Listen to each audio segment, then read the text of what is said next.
Onegai itashimasu. Konnichiwa. Hey, that's all Japanese for what's up, everybody, and welcome to Respawn Aim Fire, the kick-ass irreverent gaming podcast brought to you by Affable Idiots. I'm one of your hosts, Chad, never been to Japan, Innes. We've got our other host here, Adam. Have you ever been to Japan? Gumbert, how are you? No, just China, not Japan. Unfortunately, I'm not as cool as the cool kids. That cool kid he's referencing is the coolest kid because, yes, not only has he been to Japan, he has previously lived in Japan. That is Alexander, Japan expat Kozina. How are you? I was going to make a joke about how I was livid, as in L-I-V-I-D, about something that you had said, but I got to be totally honest, I am cool as a cucumber this evening. The past few days, ever since coming home from Japan, just crack that open right in the middle of me talking. I completely forgot about that. Ooh, a Sprite Zero sugar chill, huh? Wow. Yeah, that's hot.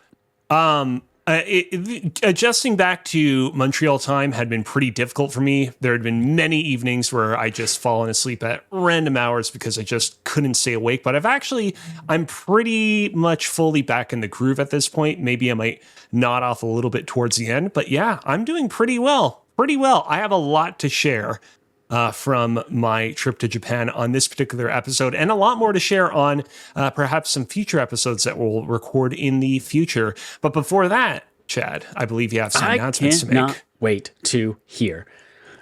The time that Alex is talking about, Montreal time, is 8:30-ish Eastern time, which is when you can catch us on twitch.tv/affableidiots every Monday evening. And if you want to catch us on demand, you can do that on Wednesday. This schedule, we've been doing it for a couple months now, but it's gotten to me. Wednesday mornings at 9 a.m. Eastern time on YouTube and podcast services. Now, I have a question before we jump into our main quest tonight, talking all about Nintendo Switch 2. I have a question for you, Kozi. Yes. What is your best guess at...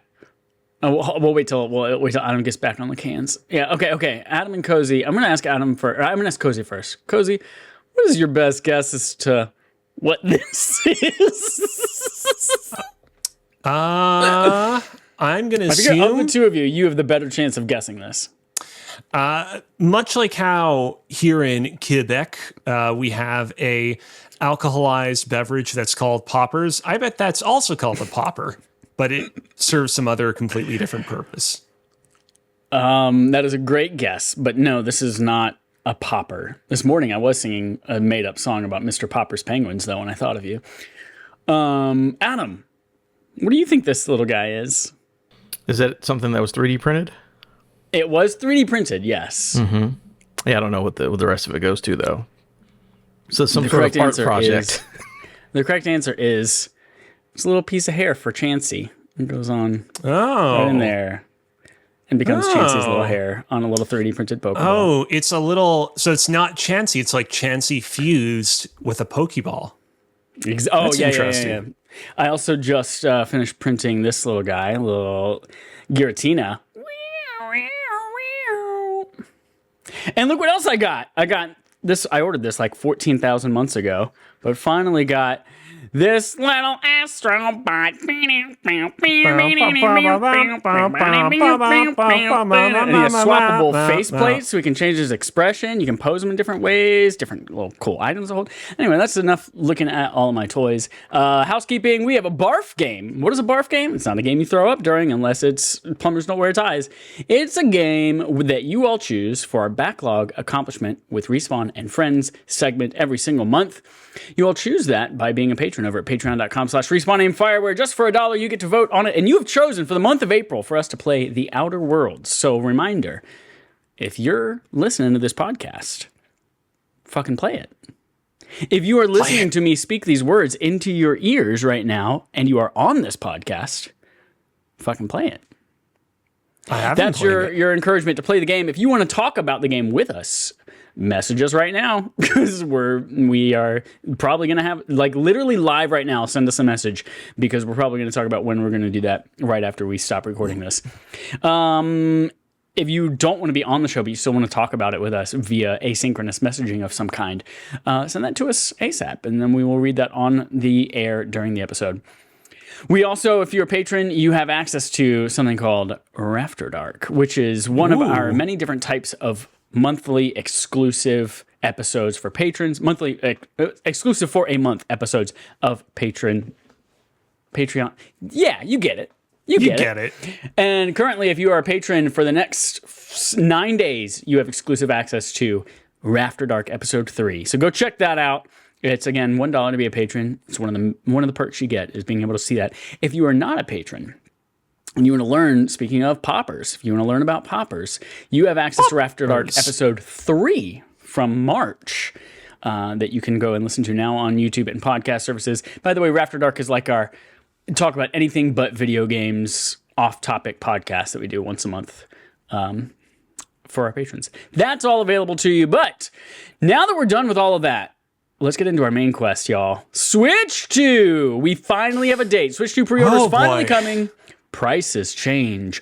Twist, says Jordan Midler over at VGC. Donald Trump has ended all tariffs ever, and things are just going to go back to the way they were. Joke. Finally. Joke. That's a joke. No. He's an idiot. But we do have... Nintendo has decided to move forward. Chad, at least the Pope is still alive. Oh, no, wait Kozi. a minute. Oh, no. Oh, Kozi. I have some bad news. Oh, no. Yeah. He dead. Damn. Pope dead. That's so long. Damn. That Pope dead. Nintendo has confirmed that after a delay caused by the U.S. economic uncertainty, Nintendo Switch 2 pre-orders in the U.S. will go live on April 24th. Pause.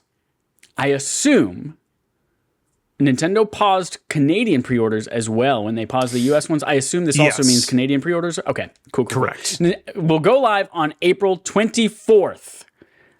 And here's a quote. Nintendo Switch 2 accessories will experience price adjustments from those announced on April 2nd due to changes in market conditions. Other adjustments to the price of any Nintendo product are also possible in the future depending on market conditions.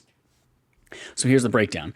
After this new pre-order date, the console price remains the same. Standard console pack will cost $449 US, while the Mario Kart World Bundle will retail for $499 US. Here's where things get a little bit spicy. Nintendo Switch 2 Pro Controller, originally announced at $80, is now going to retail for $85, and the Nintendo Switch 2 Dock Set will increase from $110 to $120. Nintendo boss Doug Bowser has said that the firm has spent months shipping hundreds of thousands of Nintendo Switch 2 units to the US. So they've got a little bit of stock built up already in the US, so they can afford to charge just this regular price for it. But depending on how fast that stock sells out and how long these tariffs last, we might see a price increase pretty soon for the standard console as well. That's not what Doug Bowser said. That's what Chad said. So what that means is everybody wait until after I've secured my pre-order, and then you all go pre-order it ASAP so that you get it at this good price instead of the future shitty price.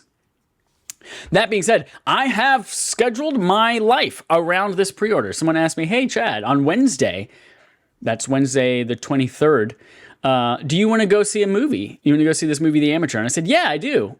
What time is it playing? And they're like, 7:20. And I said, no, sir. Because that means I'm going to be in the movie when pre-orders go live. Because pre-orders are going live at Target at least at 9 p.m. Pacific time, midnight Eastern time. And you know those retailers, they said, PS5's going on sale pre-orders tomorrow. And then Walmart said, fucking choose chaos, and we're going to do it right now, like 12 hours early. And then everyone else jumped on the bandwagon. So I'm not trusting that it's going to be 9 p.m. on the dot. So I am now going to the 6 p.m. showing at a shittier theater just so I can ensure that I'm out by like 8-ish.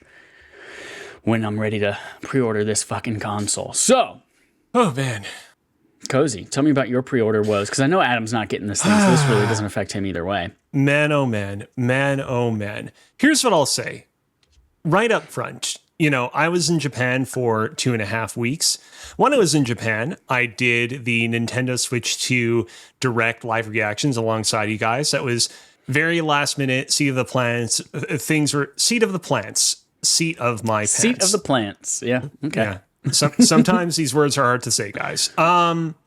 Yeah, lots of stuff that was burning, but we managed to get it done on time. We all exited that thing being like, there's some weird stuff here, but, overall a pretty decent showing. And then things just rapidly caught on fire at Nintendo HQ shortly thereafter. Originally, during my trip to Japan, I was like, man, I could honestly carve out some time here and there to do a couple of podcasts with the boys, maybe send in some segments. Ended up not having any time to do so. And in a way, I'm kind of glad, just because, man, the past 2.5 weeks for Nintendo have just been crisis after crisis after controversy after controversy. And I'm kind of glad that most of them, some of them, or at least the ones that matter most, have basically finally been resolved by the time that I've gotten back to this podcast. Obviously, there are a lot of things that people are still nonplussed about, namely the high price point of games like Mario Kart World, games like the Nintendo Welcome Park game. I know it's not called that, but I call it Welcome Park because that was the Vita game, not being pre-included in the Switch 2, and so on and so forth. Certainly, I think Nintendo needs to look inward and do a little bit of soul searching in the future and work to kind of resolve these features and have just a better dialogue with its consumers and not treat them poorly. But I am glad that this particular issue, which was the big thing that was on all our minds for a couple of weeks, has been resolved. And so, yeah, here's the thing. I want to just put this out here. Like, again, I sympathize for everyone that's like, oh man, $450 is a lot of money for a Nintendo console. $70 is a lot of money for Mario Kart. Up here in Canada, the Nintendo Switch 2 is $629.99 Canadian cents. And I understand that that's because the American dollar has more value than the Canadian dollar. I understand differences in currencies and all that and whatnot, but like, I am already over that hump of, oh man, these consoles are getting pretty expensive, and I'm just fully committed to the fact that I just probably won't eat for a couple of weeks after this thing comes out at this point. So I sympathize with everyone that, will not be able to kind of afford these things at launch. I do wish that we were living in a timeline where games were more freely available to all, be them old games or new games, but I'm already living in the post-hump future up here in Canada. That's all I'll say. Kozi, I have a good question for you. Post-hump future. I don't know. Yeah, I've always lived in that future. You know what I'm saying? I got a question for you. Yes. What is an equivalency of 629 Canadian dollars? Because you say like, oh, this is how much it is in Canada, but that means nothing to me because I don't know what the comparison of that is. So what is that like? Is it expensive, or is it, that is, given the exact exchange rate right now, that is $454.58 United States. So it's basically exactly the same. Yeah, exactly. Yeah. That's the thing, is like, okay. I fully acknowledge that it is the same as it is in America if converted into America bucks. But it's just one of those things where, like, psychologically, it feels that much more. But at this point, we've just been conditioned to accept it. Right. Yeah. Imagine stepping on the scale and it tells us like, oh, you're 180 pounds. You're like, okay, that feels about right for a person my size. And then Kozi steps on the scale and says, you're 3,000 pounds.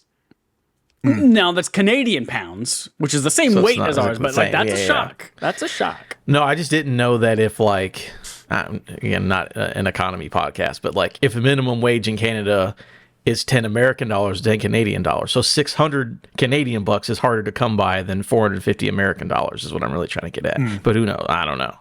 That's above my pay grade. Two things though, real quick, because you're right, Chad, I'm not going to get one. It doesn't matter to me. I do like the quote here. I don't like the quote, but everyone be aware. Other adjustments to the price of any Nintendo product are also possible in the future depending on market conditions. So they're saying, yo, if this shit, like Chad said, if you're gung-ho about getting this thing at launch, you better get a pre-order because it could change in the future, and that it is what it is.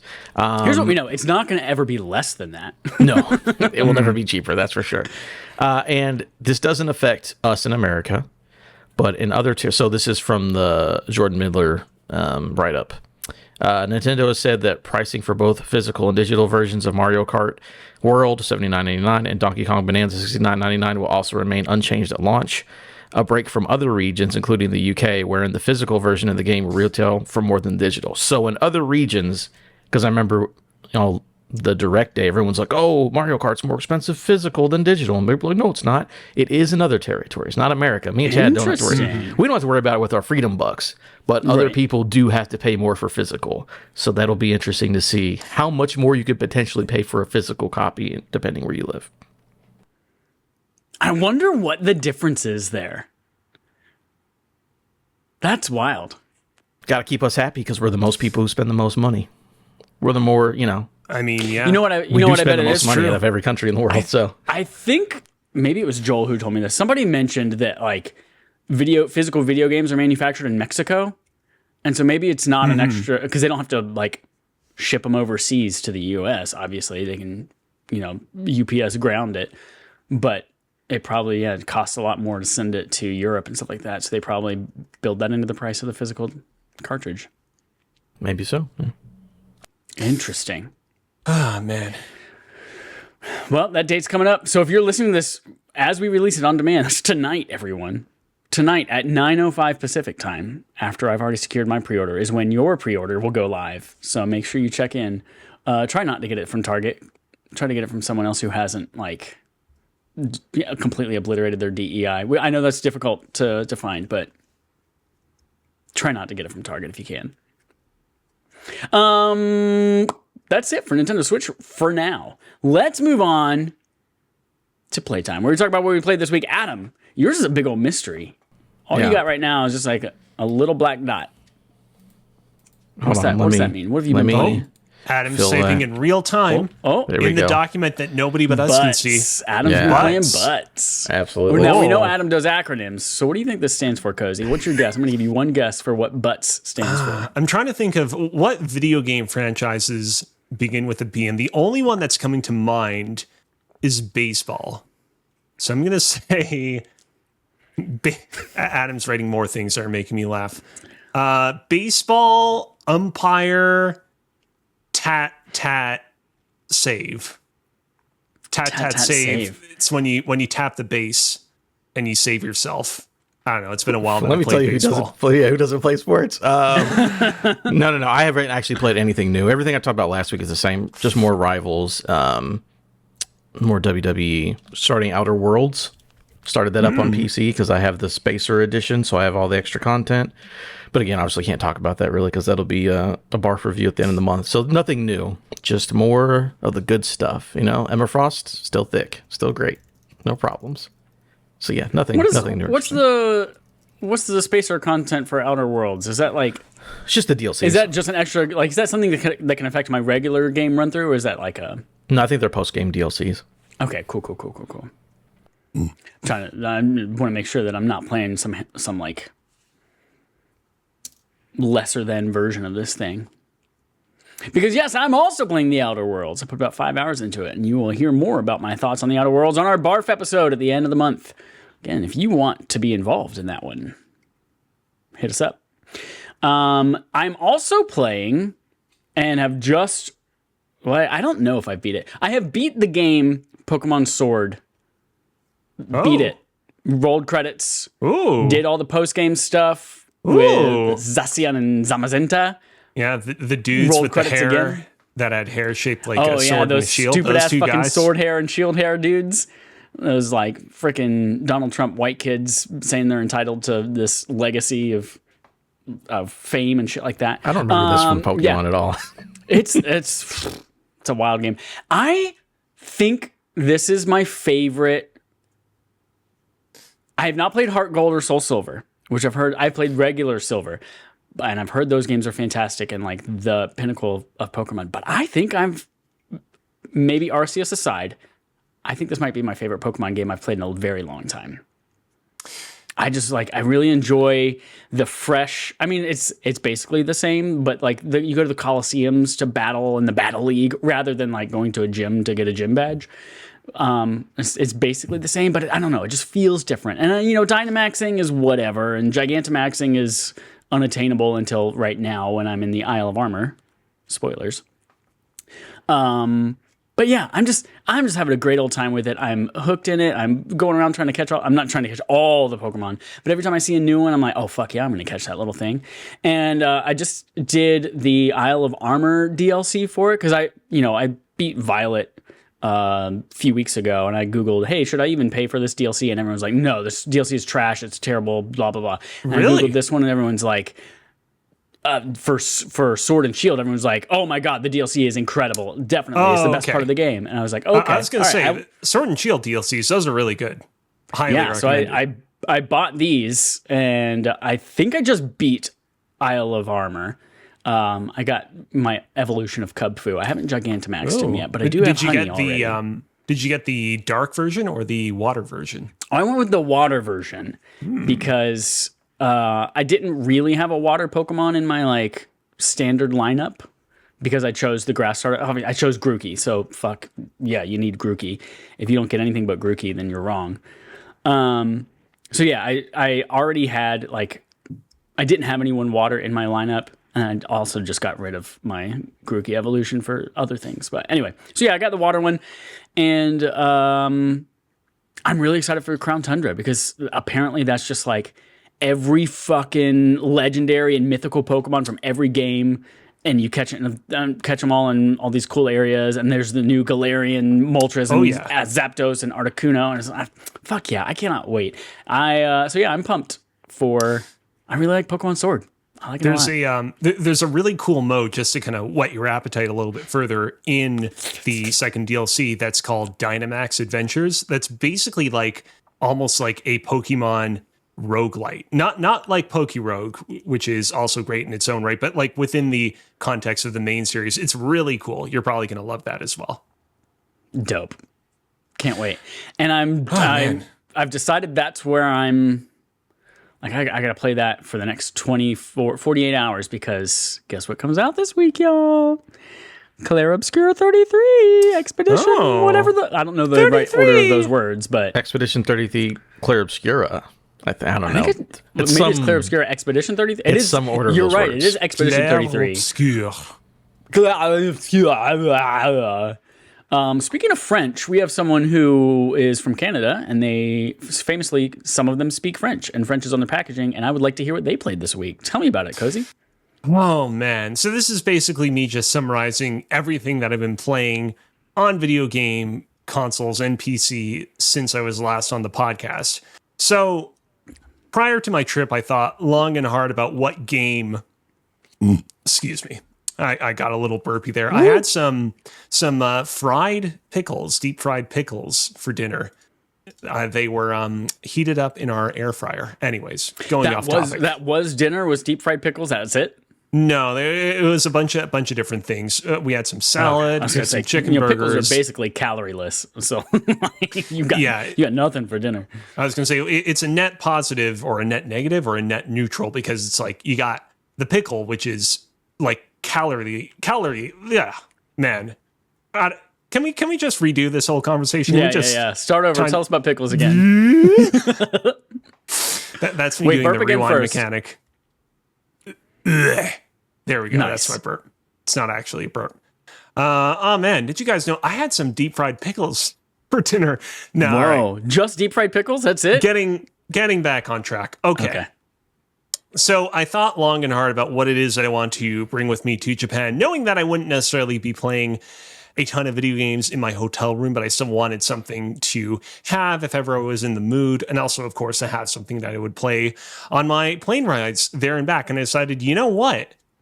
Very much inspired by you getting into the Pokemons as of recently, Chad. I was like, you know what? The next generation of Pokemon is still probably like a good year away. What if I finally got into Pokemon Scarlet and Violet? And so I went and purchased my copy of Pokemon Scarlet, began playing it. You purchased it? You didn't already have it? No, I didn't already have it. That's right. You were like, I'm waiting until maybe they have a patch that like fixes right? Yeah, and we don't, as far as I can recall, people in the chat can correct me if I'm wrong, but they have not spoken at all yet about any kind of patch that's going to be coming to those games on the Switch 2. We still don't know anything about that. Scarlet and Violet will get a free upgrade Switch 2 edition. Just Scarlet and Violet. It won't come to Sword or anything like that. But yes, they will. Huh. Anyways, I decided to finally dive into Pokemon Scarlet. And moment, I mean, I'm pretty mixed on it so far. I mean, it's one of those things where like this is a game that was just dragged into the street and torn apart when it first released for its just incredibly bare bones and like incredibly kind of low effort graphics and myriad of bugs and glitches and whatnot. So I'm not gonna spend too much time kind of ragging on those things because everybody knows about that stuff. But like playing through the game, like I'm having a lot of fun catching Pokemon. I'm having fun battling Team Star, which is the new evil, villainous-ish organization in the game.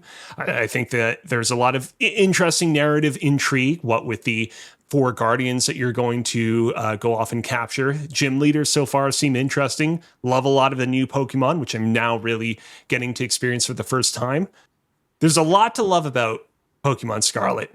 But on that note, Kozi, can I tell you, Yes. I think that's one of the things when I was playing through Shield just now, I think that's one of the things that made me like it a lot more than my normal Pokemon games that I play, is because I forced myself to use random ass Pokemon that I would never, like I didn't use Gyarados, even though I know he's the fucking overpowered dragon flying, or technically water flying, but capable of dragon type moves.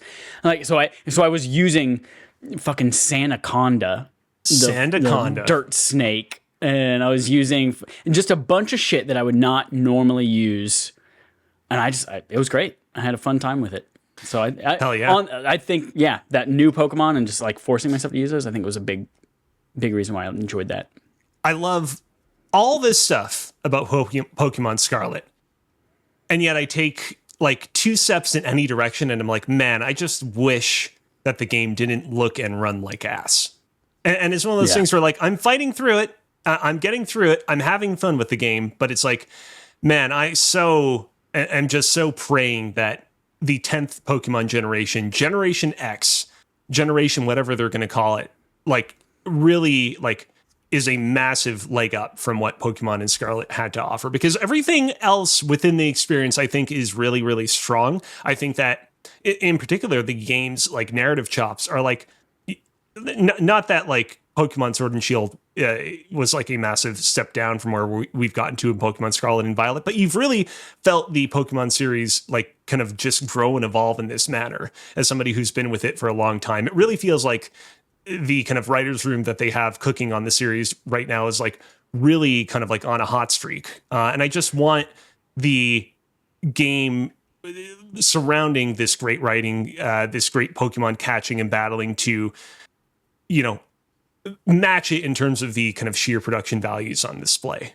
So I'm continuing to play through that game. Don't know when I'll finish it, but time will eventually see me to the finish line. I ended up also playing a lot of Balatro while I was on my vacation. Balatro, obviously a game that we've talked about a lot on the podcast in the past, so I don't need to go super in depth. What I will say is I have now officially beaten every single challenge in Balatro except for the final challenge, which is basically completing a run without using a single Joker card. Like they're just completely banned.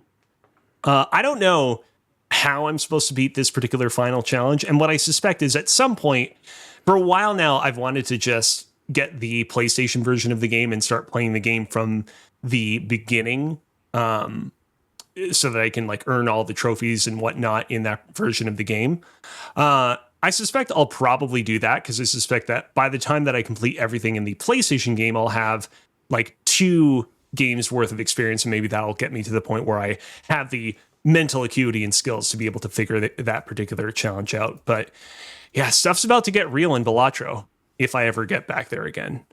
Of course, I played a lot of Pokemon Go as well while I was out and about in Tokyo, Kyoto, and Osaka. I'll actually talk a little bit more about that later, so I won't go super in depth into that. I also have been playing. Obviously, I only started this once I got back from my trip. The Outer Worlds.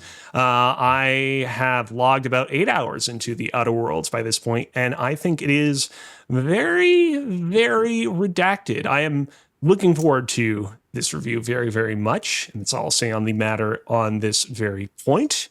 I also, with a group of friends in one of my secret Discords, recently played Super Mario 64 Co-op Deluxe.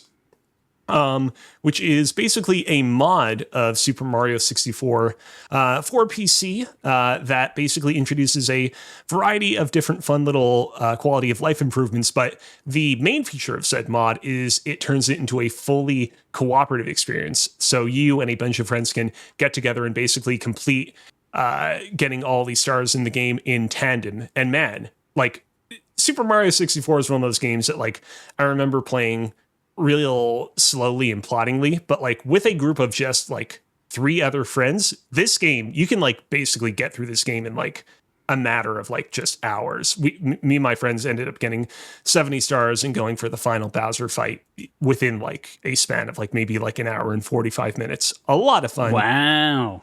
Definitely recommended if you love Mario 64 and want to, you know, group up with some friends, have some fun, experience the game in a slightly different way.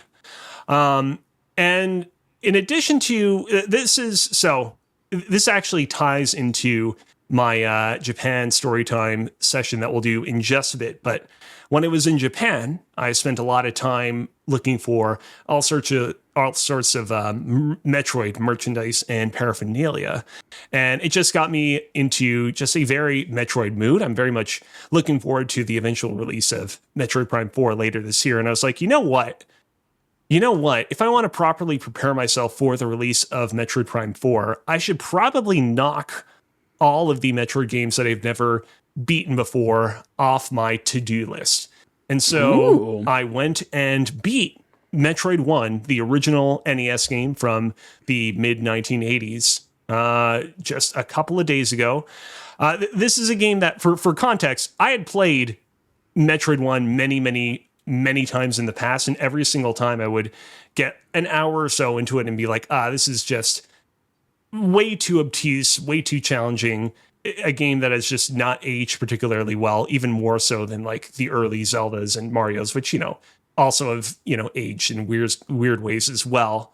Finally sat down with a guide and saw it through to completion. It's a game that I have, having now seen it to the end, a lot of respect for. I think that anybody that loves Metroidvania games, anyone that loves sci-fi action games, definitely deserves to at least try Metroid 1, just to sort of see the origins of so much of what they love in so many modern games nowadays. But it is a very challenging experience to see through to the end. We've just put simply made better versions of that game in the years that have followed, even as early as 1993 with the release of Super Metroid. So happy to finally have it knocked off the bucket list, but it's not a game that I'm particularly incentivized to go back and play. And then another game after completing Metroid 1 that I was like, you know what, I should probably complete this one as well, is Metroid Prime Pinball. Yes, that's right. In 2005, they released a pinball game for the Nintendo DS.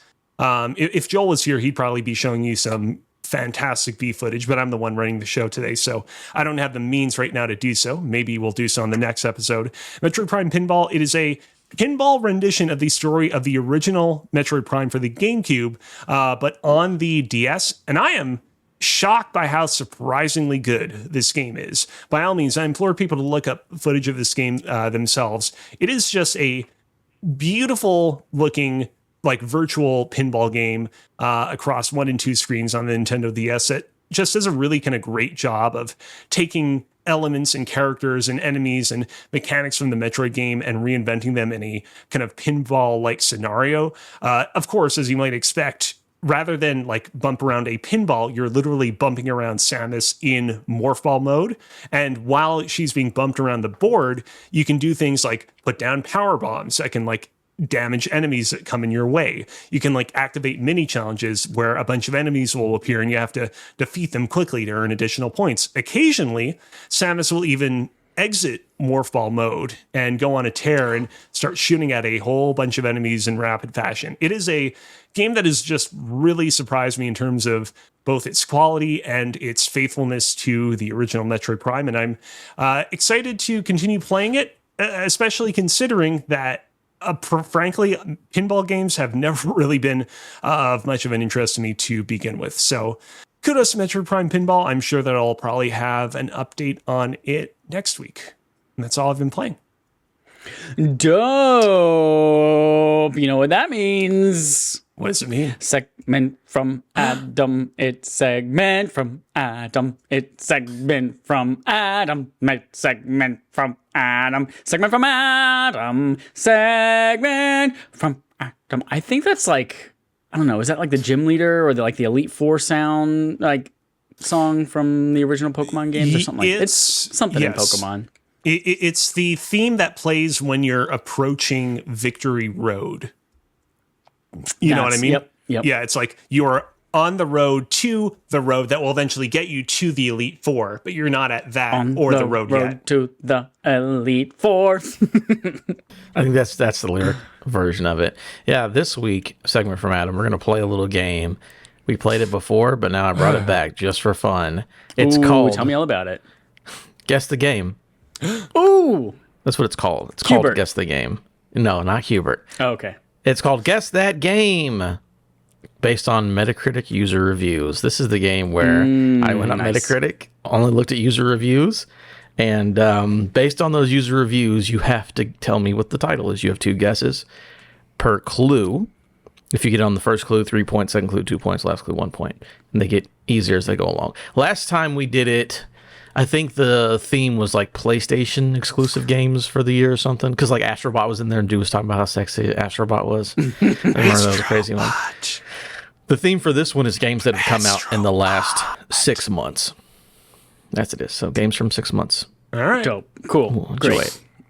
And you guys can just throw out a guess anytime you want. But I will Prince of continue Persia. reading it. Well, I mean, you only get 2 per clue, so probably don't just scream out a name. But yeah, so I'm going to go through it. And this time I went out of my way to remove the name of the game, studio, developer, anything that would give you a clue.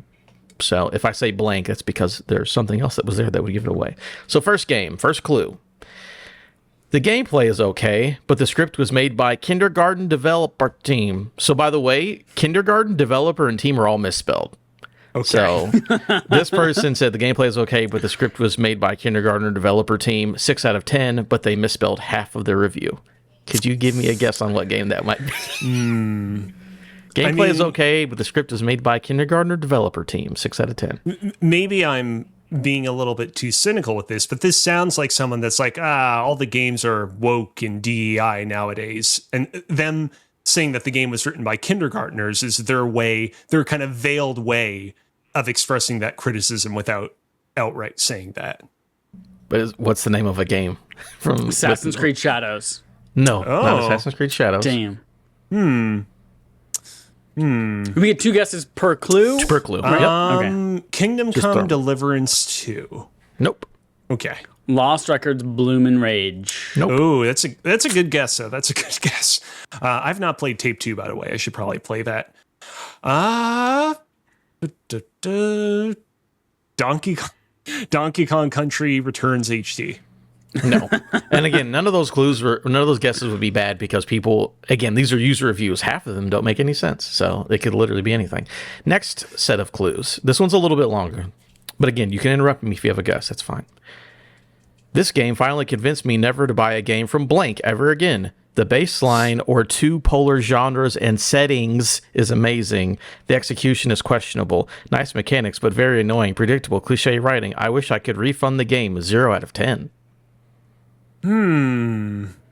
Like a Dragon Pirate Yakuza in Hawaii. No. Oh, dang.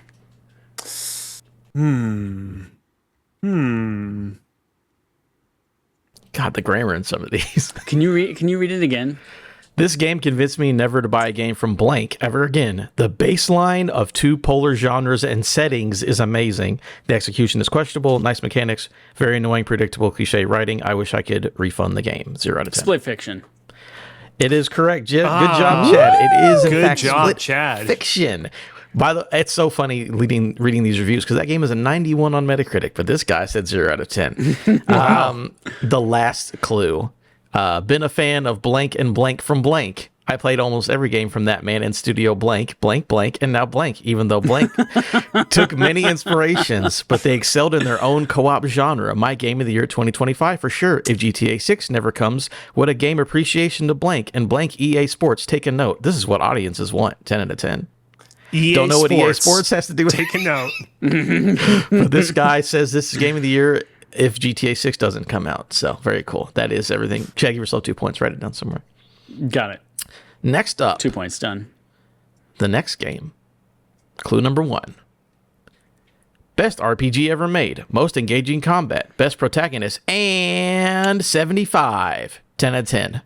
I have no idea what the fuck 75 means, but it's there. 75. No idea. Let's see here. Final Assassin's Creed Fantasy. No, no, not Assassin's Creed.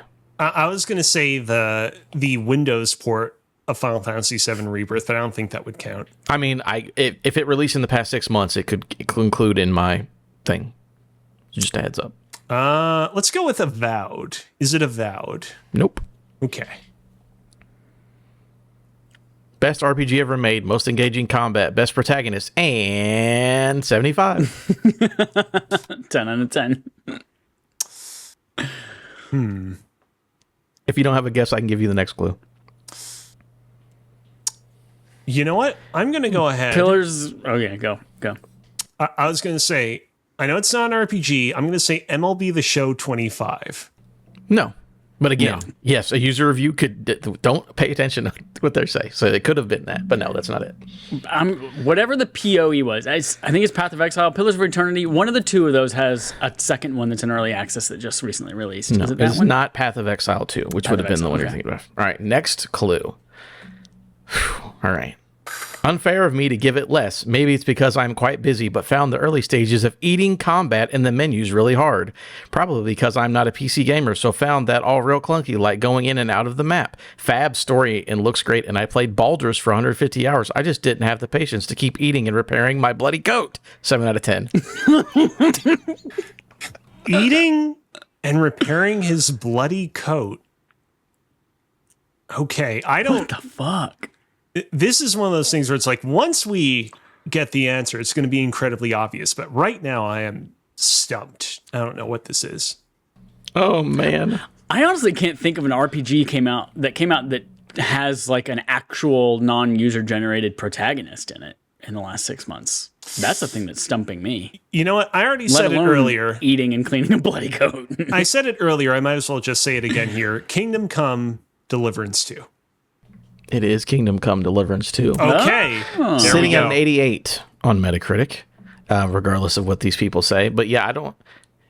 Eating combat in the menus and then eating and repairing my bloody coat. Good stuff. The last clue for that one... Maybe, real quick, maybe by eating, he means eating in the sense of like thriving. Like, oh man, we're eating for the next few months with all these great movies coming out. Like, oh man, I'm really eating with this combat system. Well, no, I think in that game you have to physically eat, but eating combat there's no punctuation between it, so I just had to read it as it is. I see. That makes sense. Grammar. Again, these are people. Okay, so the last clue for that one would have been one of the best games I have played. The combat, story, environment, characters, and overall atmosphere of the game is superb. It can be difficult starting out, but once you learn with Henry and gain experience both in game and yourself, I guarantee you'll have an unforgettable time in Bohemia. 10 out of 10. I don't know who Kingdom Come Henry is. Deliverance 2. I don't know who Henry is, but I'm assuming he's the main character. Yeah, so you both have 2 points. So this all comes down to this. Experience with your character and yourself. God, it's so funny. We're coming down to the last one, so whoever gets this one will win de facto. This one has 4. So heads up. Ooh, okay. If you get it on the first, if you get whoever gets this wins no matter what. But I did have 4 just because this first one was too funny. Game number 3. The German audio is missing. Why is there no voice other than English? Nope. 0 out of 10. Nope.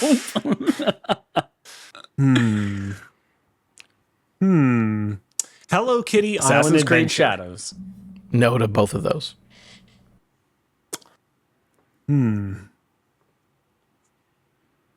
The German audio is missing. The I don't know German if there's audio in this game, but missing. blueprints.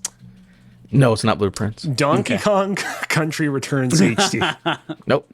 Moving on to number 2. Oh, Yonky Dong. Oh, man. Amazing game, but having the final boss not show up until the final chapter and the ungodly amount of filler kind of stops this from being a 10. The combat was actually a lot of fun. More than I expected, though. 9 out of 10. Legitimately? No, it is not Avowed. Legitimately, I bet Xenoblade Chronicles X, the remastered. No. It is not Xenoblade. Amazing game, but having the final boss not show up until the final chapter. Dragon Age, whatever the one that came out in November is. Beetleguard. No, it is not Beetleguard. The port of Backyard Baseball that released on iOS. No, it is not any of those. Moving on to our next one. I really don't like to be this hard, but this feels like a significant step down from the last two, even just beyond the recycled location and side stories. The main story here is awful, and we have one of the worst cases of annoying kid sidekick ever put in the game. The beat-em-up combat gets stale within the first act of the game, and the ship battles are simple and tacked on. 5 out of 10. Interesting. There's a lot of good details in there. Interesting. Short Round's not in the Indiana Jones game, is he? I mean, you can guess. You know what? Why not? Indiana Jones and the Great Circle. No, it's not Indiana Jones. Okay. Like a Dragon Yakuza, Pirate Yakuza in Hawaii. Congratulations, Chad. You have won the segment from Hannah. This is That's right. a review for Like a Dragon, Pirate Yakuza in Hawaii, which is a 79 on Metacritic. Even though this guy gave it a 5 out of 10 because he didn't like the kid. The last clue for that one would have been, this game is absolutely amazing. I cannot, these are all exclamation points. This game is absolutely amazing. I cannot put it down. I love everything about it. Love the naval, misspelled, battles, cooking, pet kingdoms, bounties, you name it. The customization you can do to blank and not have to wait for New Game Plus is a wonderful addition. There's so much to do. This game deserves all the love. Little heart emoticon. Very well done. For those cozy gamers out there, can be a cozy pirate game depending on the difficulty you put it on. 100 out of 10 would play over and over again. 10 out of 10. Wow. Hear that, Kozi? This is a game for you. It's a game for you, cozy pirate gamers. So, congratulations to who got the last one? Was that Chad or Kozi? It was Chad. Congratulations, Chad. You have figured out, guess that game based on Metacritic user reviews. These people are dumb. There you go. Love it. Love it. Thank you, Adam, for that. Now, we are going to transition into, we don't have a game on game show today, but we do have a slideshow of photos from Kozi's trip to Japan starting now. Most certainly do. So, long and short of this is I was on a big old vacation in Japan from March 27th until April 15th. This particular trip was a long time coming. Previously, I went and studied in Japan as part of a study abroad exchange trip with my home university. I studied at Keio University in Tokyo from late 2016 until February of 2017. And I'd want to come back to Japan and visit it once again for many years now. The original plan was to go in 2020, and the COVID-19 pandemic more or less nixed that in the bud. I don't know if that's, I think I'm combining two different turns of phrases over there. But point is after many, many years, we finally decided, you know what? Let's just go in 2025. And so initially we were thinking it would be a bigger party of people. In the end, it just ended up being me and my mom, your boy Kozi and Mama Kozi, out gallivanting in Japan. That was it? No one else from your family? No, just the two of us. Oh, I thought your whole family was going. Yes. Give me just a moment. I'm actually going to just start the virtual cam again in the call just so that you guys can kind of pay attention, carry along with what I'm going to be showing in OBS. There's a lot to share from my particular Japan vacation. What we decided ahead of time, prior to us doing this episode, was maybe what we could do is, on this episode of the show, share everything that it did in Japan that was video game related or video game adjacent in some way. And then when we do perhaps an upcoming episode of After Dark, I could get deep into all of the non-video game things they did in Japan, given that the purpose of that particular podcasts that we do is to talk about non-video game related things. And so that's exactly what we're going to do here.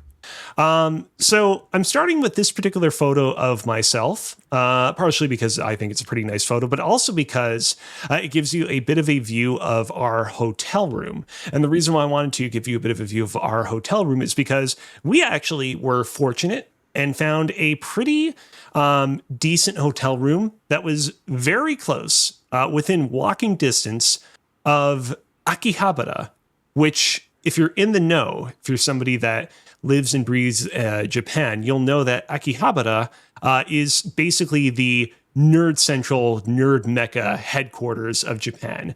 It's a place rife with stores where you can find merchandise, video games, manga, anime, all sorts of things from all your favorite shows, mostly Japan, but you have your fair share of international and Western merchandise as well. And so it was very kind of fortuitous in that way. I will say very quickly, I do feel, looking at this photo does make me a little bit sad, because first day that we arrived in Japan, it was very pleasantly humid. We got off the train and we're like, oh man, it is just real, like, it is slick with sweat out right now, and that is great. Like, we wanted to escape the cold of Canada and just come to a country where it is just humid.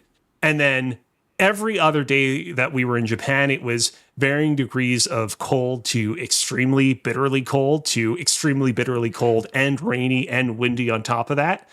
Literally 5 minutes after I took this photo, I stepped out of my hotel room and was like, oh man, I definitely need at least a jacket if I want to be gallivanting out and about today. And on top of that, it did end up raining on that particular day. So I wasn't able to show off that nice shirt in all of its glory right away.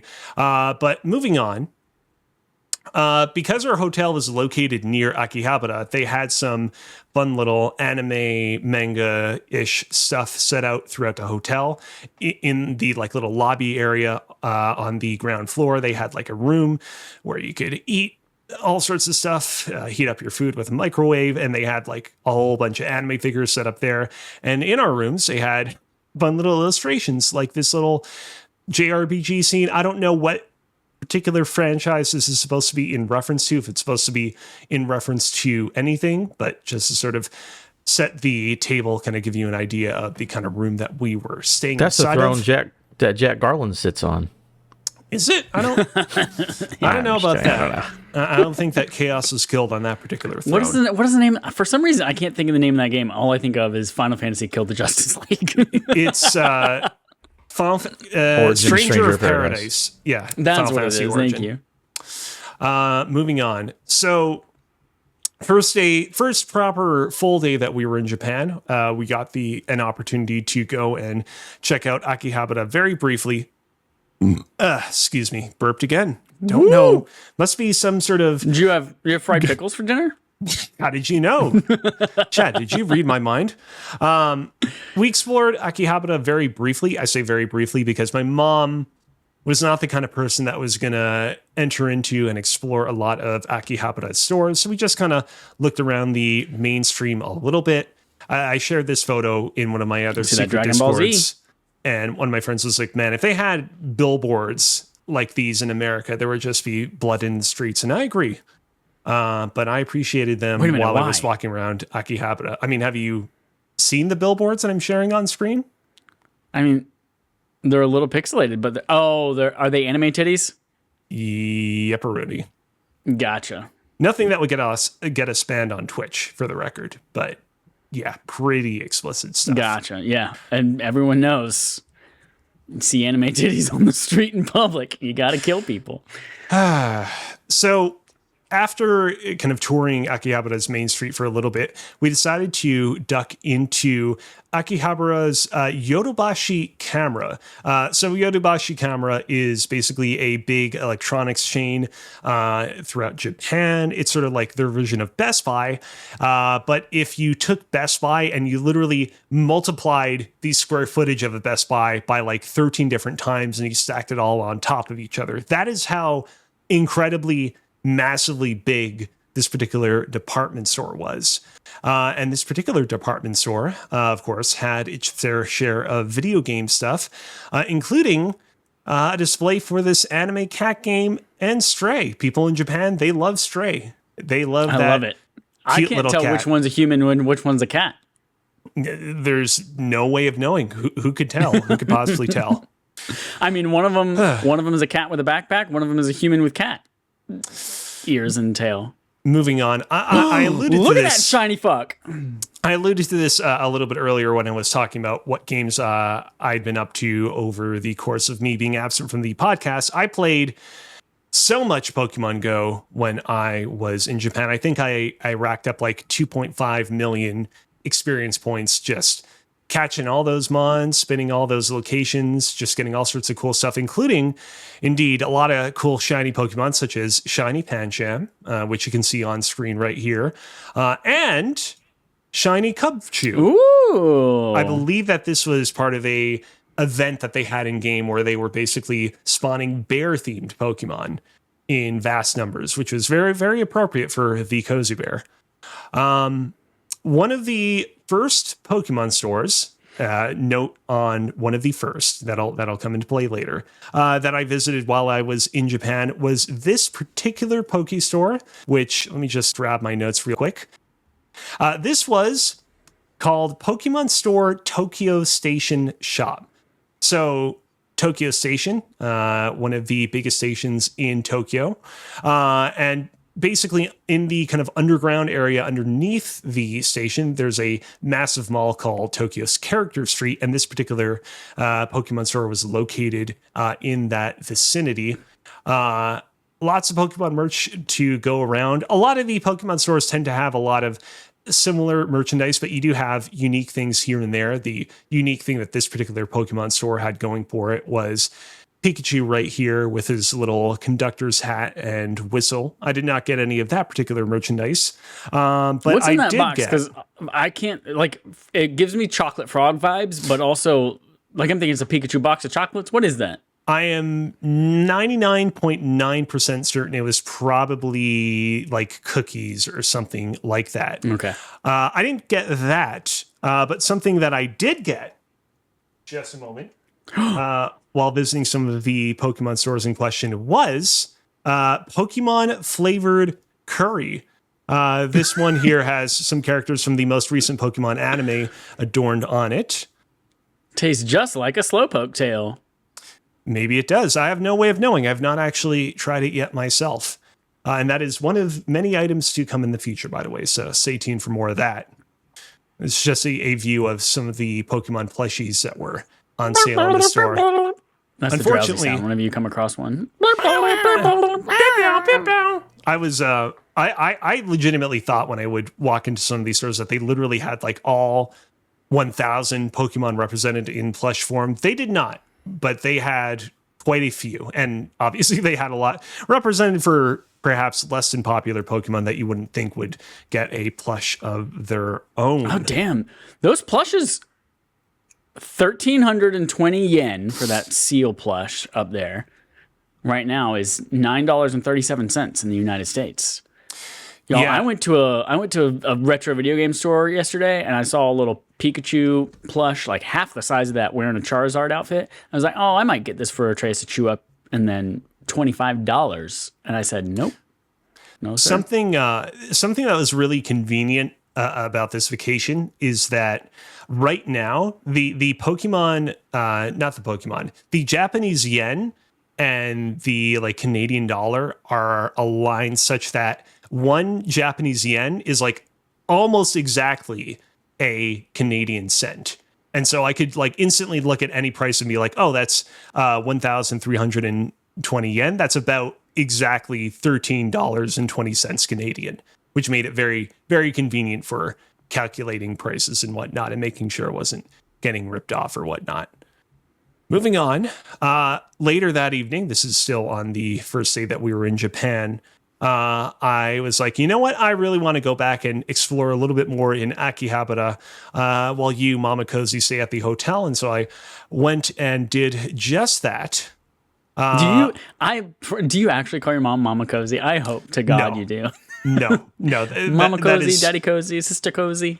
That's exclusively something for your ears or only. I do not call her Mama Kozi. By this Dang. point, it was kind of late at night, and so I actually didn't get many opportunities to actually enter into many of the stores that were selling merchandise, but I did take some nice photos all the same. At any point, if you guys have any questions, want me to clarify something, or have any particular observations about these photos, we can stop or go back or move on or what have you. Gigo. Gigo. What is Soft Gigo? Gigo. I believe that particular that's like an arcade and amusement store. If you look down on the ground floor, you can see a lot of like crane machines, UFO machines, things of that nature. The Gigo Akihabara Building 3 is another of many game centers. Houses Indeed UFO it is. catchers, video games, sticker photo machines, and music games. Oh. I just Googled Gigo. Gigo.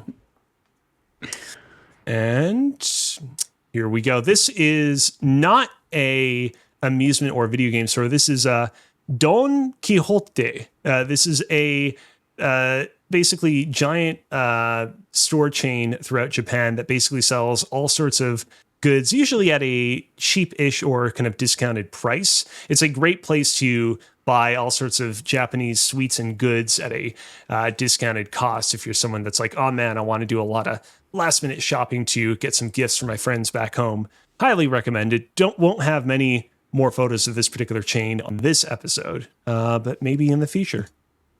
So I believe this was on our second full day of Japan. We ended up visiting Tokyo Skytree, which I believe is currently the 5th tallest building in the world. And basically at the base of Tokyo Skytree is a absolutely gigantic mall shopping complex called Tokyo Solamachi. You can actually walk on the roof of Tokyo Solamachi. When we got there, they had like a little like kind of farmer's market like thing going on. They had a bunch of vendors selling their organic goods and whatnot. They even had a little stage show going on for the children with people dressed up in goofy costumes. Tokyo Skytree is the kind of place that will often do promotions and collaborations with popular anime and manga. They had a thing going on right now with My Hero Academia, as you can see right here in this particular photo. But the roof of this particular area Kirby was Cafe. Also indeed home to the Kirby Cafe, which I did not end up attending because getting into the Kirby Cafe seemed like it would be a bit of a hassle. But I did take the opportunity to photograph myself with big old Kirb himself and Waddle Dee in this photo. In addition, Tokyo Solamachi was also home to yet another Pokemon store. Now, full disclosure, I got to come clean. This photo that you're looking at here is actually not from this particular trip. This is actually from my 2016 trip. I visited it back then, and then I realized as I was going through my photos for this particular trip that I had not taken like a good photo of just the center of the store. And so I just used this photo just to kind of give you an idea of what this Pokemon store looks like. At this particular Pokemon store, I picked up this Diancie plushie for one of my secret Discord friends, who very, very much appreciates that I did so. They give you these cool little yellow and red Pokemon bags whenever you buy anything from the stores. Unfortunately, most of them are ripped up by this point. But back in the day, when I was walking through Japan just 2 weeks ago, I felt like I was just holding a piece of history, these beautiful, beautiful bags. This particular photo, I don't remember. You know what? This was near Ueno Park. Ueno Park's like one of the more crowded and kind of touristy places in Tokyo, especially when we visited it right now during Hanami season, during cherry blossom viewing season. And this is a shirt that says Super Chapo Bros. And it says at the bottom, Escape El Chapo, which I don't know if it means that they're telling El Chapo to escape, or maybe you're trying to escape El Chapo. Yeah, for audio people, it's Mario as El Chapo, the South American gangster warlord, drug lord. Also, underneath that is a Steph Curry shirt.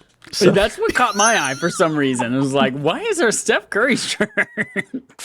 Ah, man. Moving on. So later that evening, we actually went and visited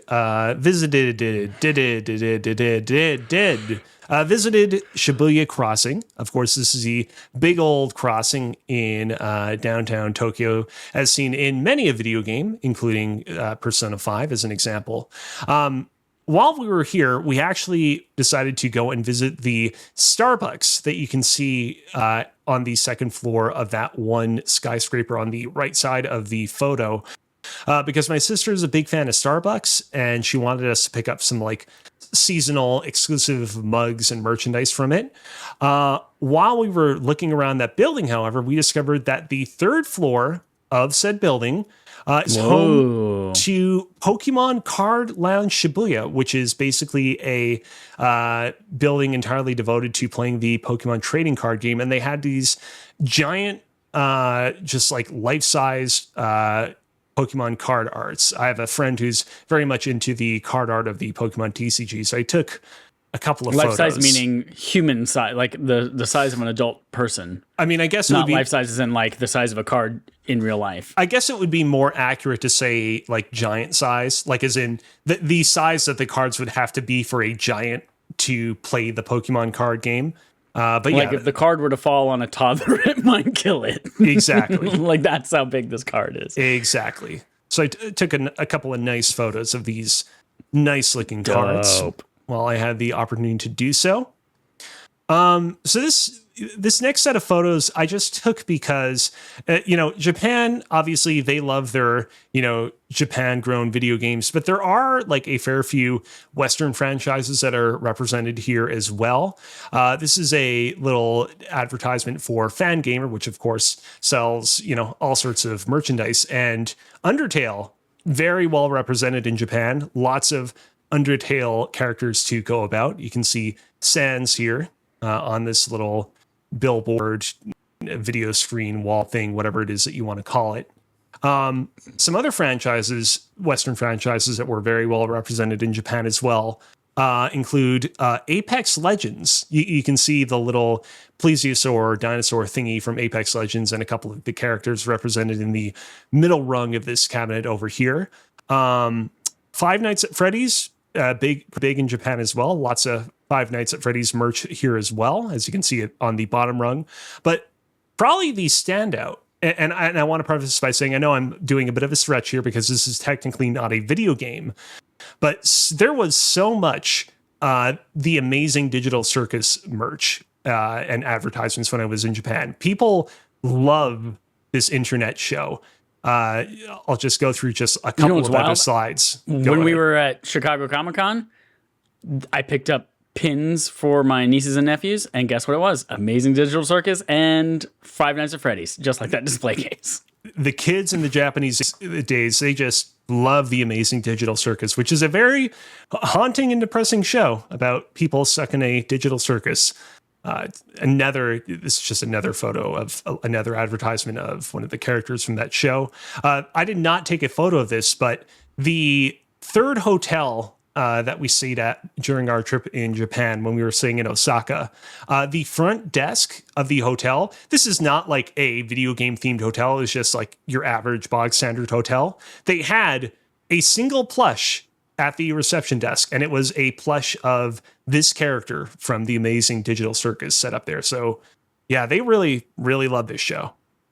The ABC Mart in North Carolina, an ABC store is a place where you go to buy beer, wine, and liquor. Is that the same in Japan? Is it in this photo? Or is it in Mart, a previous on the left photo? there. On the left. Vertically, in red.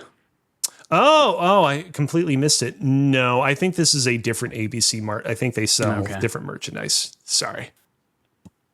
I just wanted to... So... Yeah, I'm showing right now a picture of Saints Row, the 2022 game, on screen. I only wanted to show this particular photo because I got this game from a chain in Japan called Book Off, which you can see on the tag on the lower right corner of the game So Book Off is basically a chain that exclusively sells secondhand goods. It's called Book Off because most of its goods consists of secondhand books, anime, manga, or just like, non-manga, non-nerdy books in general. But they also have a wealth of video games, anime figurines, that sort of nerdy merchandise. And like, I'm telling you right now, if you're going through Japan and are like, man, I want to spend a lot of money on like good quality stuff, but I don't want to go broke, by all means, go to Book Off, because they have secondhand merchandise that you would swear like was completely new and just conveniently fell off a truck somewhere. I don't know that I would recommend you get Saints Row 2022 secondhand from a Book Off, but there's a lot of other great stuff that you can get from Book Off that I would heartily recommend. Okay, so this one, you're probably looking at this one and you're like, I don't really know what to focus on here. So this one requires Detroit Become Human.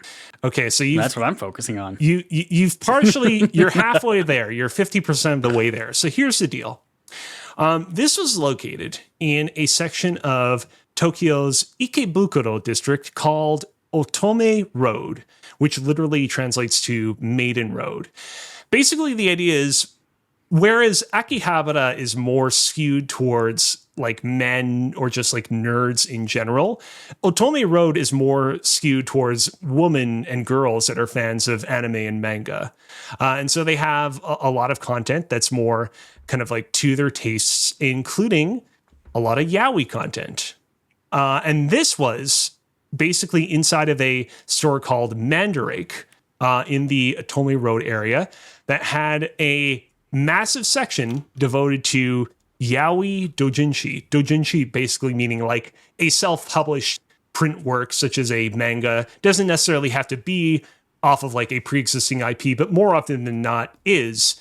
And I was just, when I came across this section, I was just stunned at how much self-published yaoi Detroit Become Human content there was.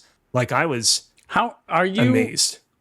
So I'm trying to, you keep saying yaoi, and is that the same as what I've just Googled here? Yaoi manga, also known as boys love, depicts homosexual relationships between men. Is this what Yes. you're mentioning? Yes, Okay. it is. And this is in the girl part? Yes. Okay. Anyways, let's see. Moving on here. This is Animate, which is a massive store that was also in the Otome Road area. This one actually was, I would say this was more skewed towards anime in general, but this store was incredibly massive and just many, many, many stories tall. Lots of content to be found in this particular one. And so I figured I would just highlight it. Yes. Adam, you see that big billboard at the top of that store? Yeah. Enhance. I don't know if Kozi has that ability. What song do you see written on there? It's spelled a little different. Ave Mohica. Oh my God, it is. Ave Magica. God, so good. I think that's a little bit of a stretch. Moving on. They had a PlayStation 30th anniversary promotion thing going on in Japan when I was visiting, but their way of promoting PlayStation's 30th anniversary is with these 4 characters that I don't believe have ever appeared in I was gonna say, who the hell a are those PlayStation game before. I don't really know who they are. The fun thing about Japan is when you're in Japan, if you go to surf the web or you go on YouTube, you start getting ads for like Japanese products. And I definitely got like a couple of ads starring these characters a couple of times. I don't really remember what their deal was, but yeah, pretty cool. It's fun to see just random PlayStation advertisements out and about walking through the wild. Whoa, So big old Ganondorf. this right over here is Nintendo's Tokyo-based store. This is in the Shibuya area. It was in the 6th floor of a giant department store called Parco. So one Polo. thing I will say, yes. Oh, no, you said Parco and I said Polo. Oh, okay. Yeah. So one thing I will say is it was great to visit all of the Nintendo stores across Japan that I visited during this vacation. was a little disappointed by the overall lack of Metroid representation in these stores. Ooh. Generally, the Nintendo franchises that were most represented in these stores were Mario, Zelda, Splatoon, Animal Crossing, and a fair bit of Pikmin. Pretty much anything else, you were shit out of luck. You would occasionally find like the odd thing or two here and there. I actually found some merchandise for Emio, the Smiling Man, which is that weird, creepy detective visual novel game I played last year as well. But yeah, very, very little Metroid merchandise or merchandise of most other Nintendo franchises, but still a cool store that I definitely enjoyed visiting and checking out. And they got that old Twilight Princess link on there too. Not even like Breath of the Wild link. I feel like I would suspect that particular link is probably based off of his model from Super Smash Bros. Like I think it's a little bit more modern compared to the Twilight Princess link. Anyways. Oh yeah, and of course they had a massive amiibo section as well. Lots of Splatoon amiibo. So many, like legitimately the amount of times I would go over to the amiibo section and be like, I didn't even know that they made these amiibos for Splatoon. People really, really love Splatoon over in Japan, guys. I don't know if you know why. While I was there, I also visited Pokemon Center Shibuya. This one, as you can see, had a big Mewtwo display case that I took a picture with. And while I'm here, I'm going to show off another bit of Pokemon merchandise I got. I got another Pokemon curry thingy. I don't really know what makes this one different from the first thing of curry that I got, but I'm excited to try it out at some point. Moving right along. While I was in the area, I spotted a Capcom store. And so I decided to visit the Capcom store while I had the chance to do so. I don't really play a whole lot of Capcom games nowadays, but I figured I'd pose a little bit with big old Ryu himself, given the opportunity. This is a photo that I took of myself. I already shared this one on Twitter and Blue Sky as it was happening, but this was my setup for the Nintendo Direct Switch 2 live stream that we did together. Was that little Rode microphone? Rest in peace. Yeah, unfortunately, the Rode microphone wasn't able to help me out in my time of need, so I ended up relying on my Rio microphone. That was a whole ordeal. I got that big bag of Calbee chips and those like little lemon gummies and that like greenish lemonade thing and that coffee. I didn't think I was going to eat and drink all of them during the live stream, but I was just so flush with emotion and energy and confusion that I ended up downing all of it by the end of the day. It is incredible that I came back from Japan and was not incredibly bloated because, oh man, I ate so much while I was there. Okay, so this next part's a little bit different. While we were in Japan, there were many days while we were out and about where we couldn't stay out and about for too long because it was cold, it was windy, it was rainy. We had to take refuge inside of museums. And one of the museums that we visited was the Mori Art Museum. The Mori Art Museum is located on the 53rd and 54th floors of what is called the Roppongi Hills Mori Tower, just a thick old skyscraper that you can see just the base of in this particular photo. And before you reveal it, can Yes. I guess what type of art is at the Mori Museum? You may guess. Is it canvases with the blood splatter from the Maury Povich show when couples would fight on there, and then they've hung them up now as art? They did not have that. They had a few different exhibits currently on display. One of the exhibits that they had was called Machine Love, Video Game, AI, and Contemporary Art. And so I was like, yo, Mom, I feel like this sort of up both of our allies.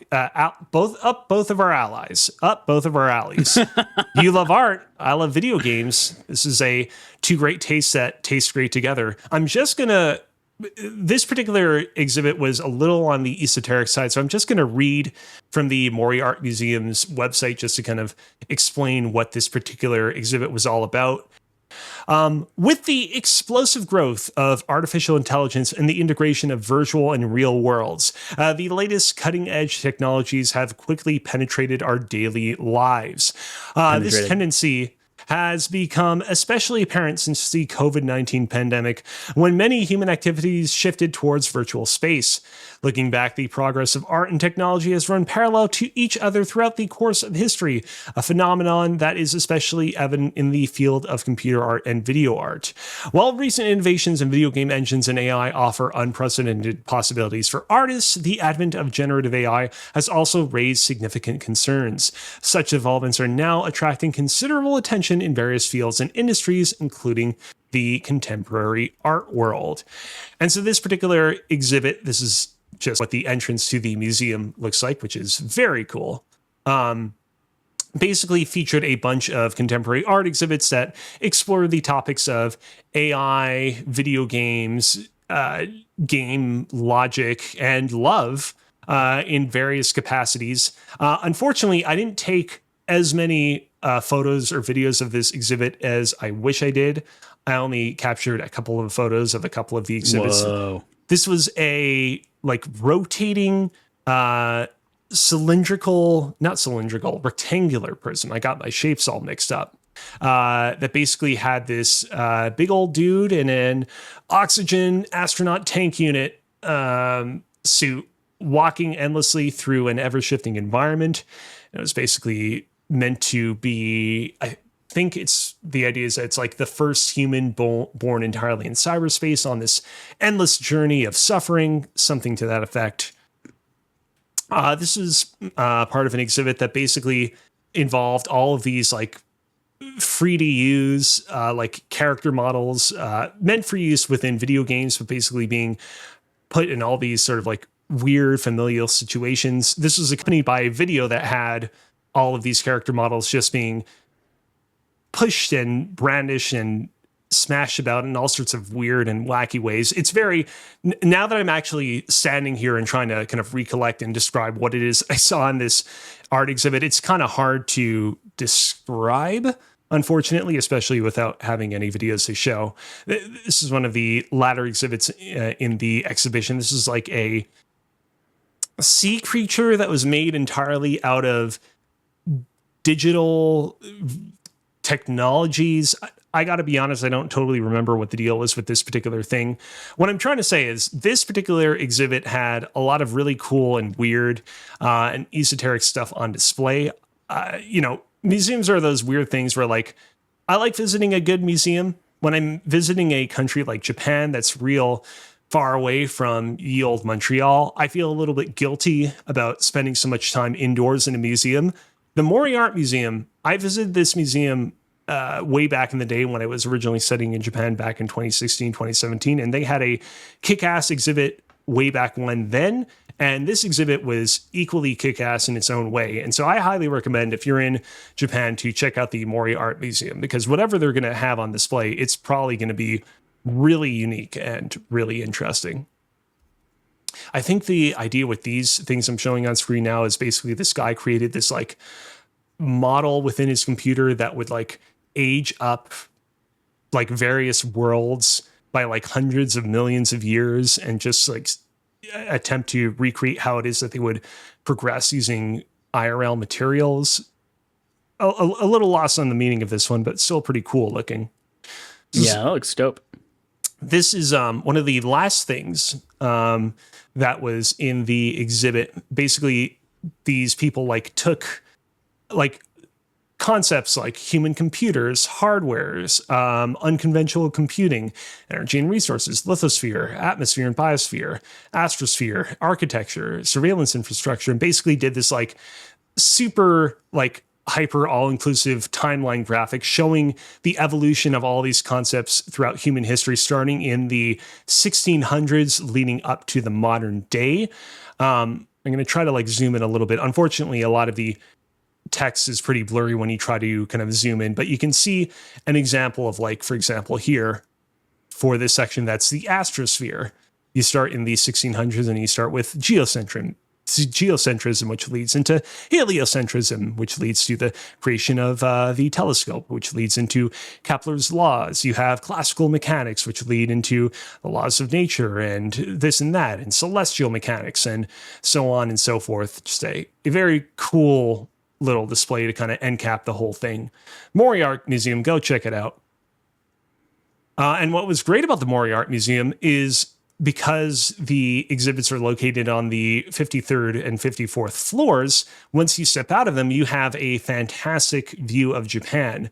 Earlier, I showed you some images of Tokyo Skytree. Tokyo Skytree, a really cool tower, but the problem with Tokyo Skytree is that you have to pay like $30, $40 to go up it, and you have access to perhaps a restaurant and a couple of other amenities at the top of the tower, but not much else. Here, you get a fantastic museum, and you also get a fantastic lookout for the price of whatever you paid to enter the museum, which is not that expensive to begin with. So highly recommended on all accounts. This was taken on my last day when I was in Japan, not in Japan, but in Tokyo. Basically, it was very much like, all right, this is my last day in Tokyo. I better go ahead and take care of all of the nerd stores that I've not yet visited in Tokyo before we move on to Kyoto. So this is me visiting Pokemon Center Tokyo DX. I believe this is the third Pokemon store by this point.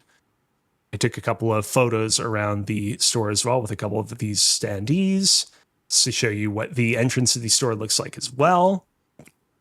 Later that evening, I decided to return to Akihabara to check out a couple of stores around there. One of the stores that I checked out is a very well-known retro game store called Super Potato, or Super Potato, as they would pronounce it in Japanese. This is a retro game store that just had a whole lot of cool stuff on display. Lots of fun display units, playing retro games, lots of old stuff if you're the kind of person that just wants to root through old bins and find weird old gems that you didn't even know existed, or maybe knew existed and were trying to find for years and years on end. I, of course, did find a couple of pieces of Metroid merchandise while I was visiting Super Potato, but I was not going to spend $260 for a copy of Metroid Fusion, as much as I do love that game. This is just viewing. Super Potato is located across multiple levels, and on the way up the flights of stairs, they just have like a whole bunch of, they have this like cool little collage of video game posters for you to set your eyes on that I always found very fun. The topmost floor of Super Potato is mostly just like a mini arcade that has a bunch of old arcade units set up, plus a store where you can basically buy little gummies and gums and knickknacks and things of that nature to enjoy while you arcade away. Very fun. And they have a cool little like fake grass ceiling as well, because why not?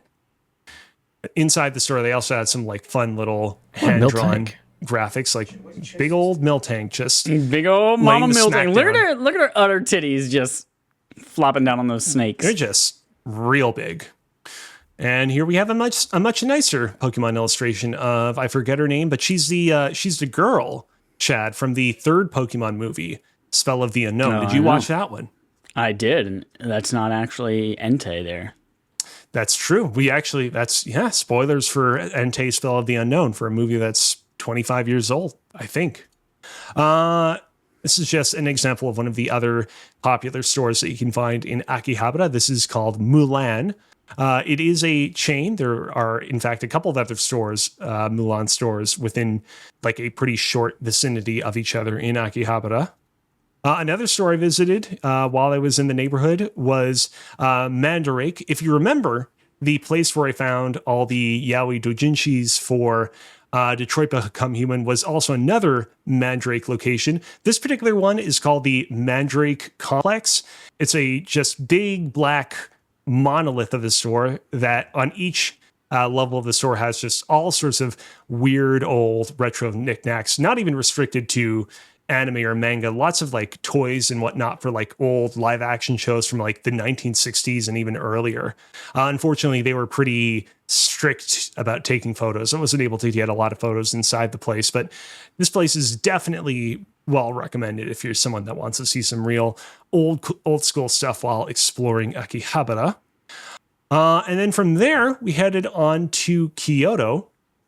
So what you're looking at right here is Tokyo's Kawaramachi Street, which is a very popular shopping street in Kyoto. It bleeds into a bunch of covered shopping arcades, which we will not be seeing in this photo presentation, but which I'll probably share a bit later on.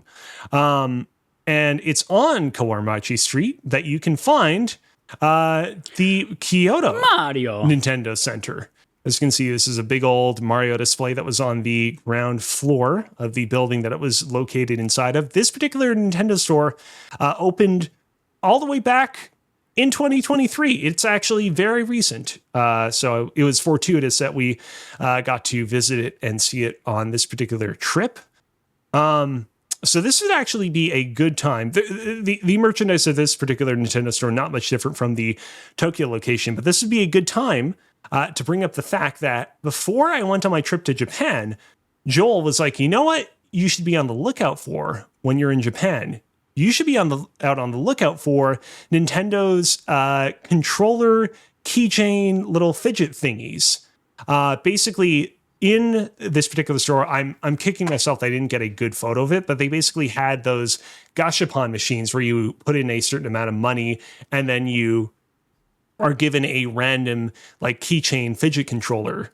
And I will fully admit that I got kind of sort of addicted to trying to get as many of these things as I could. And I ended up getting 2 full sets. Set number 1 is I got the Nintendo 64 set, which consists of the Nintendo 64 joystick thingamabob and the Nintendo 64 A and B and C directional buttons.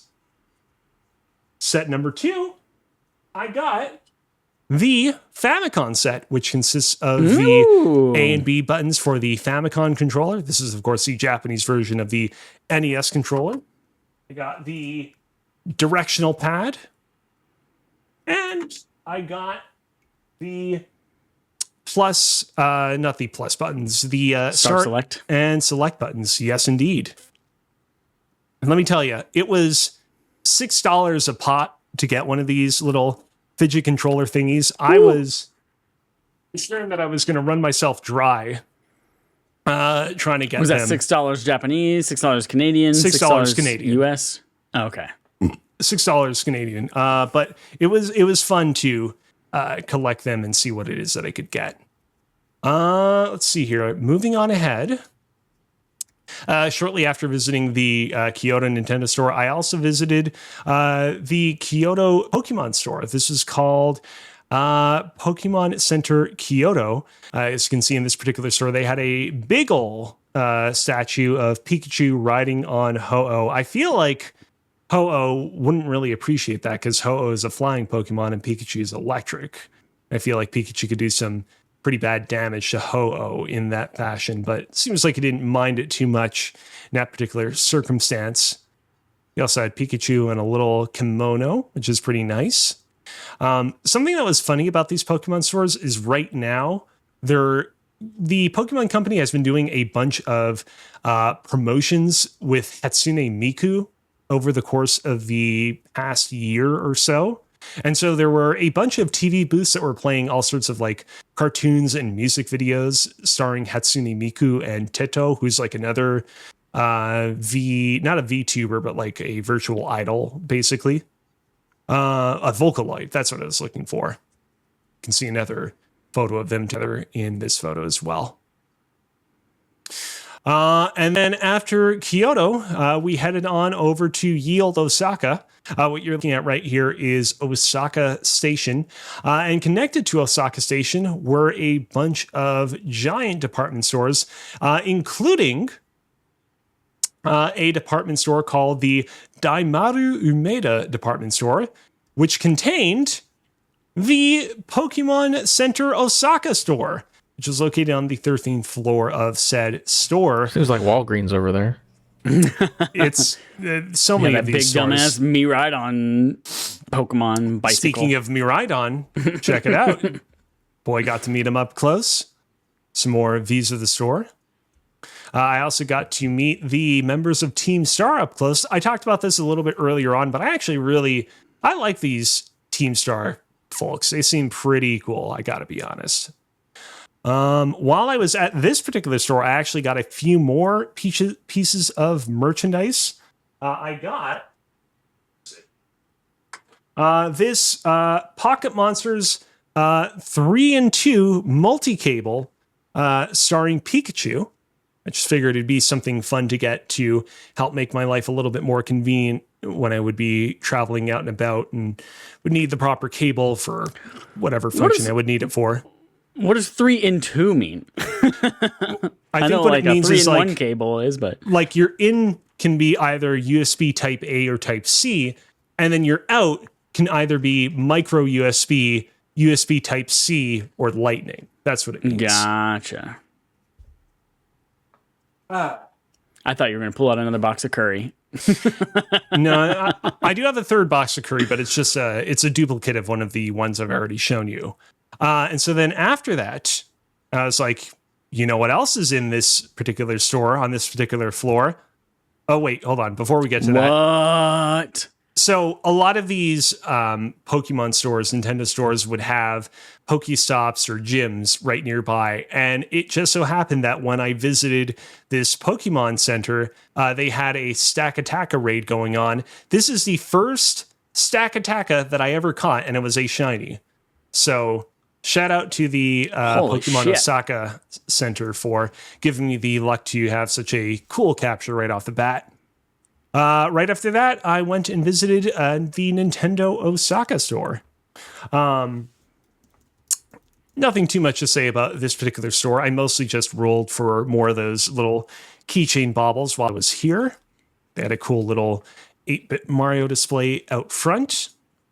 So this will require just a little bit of explanation.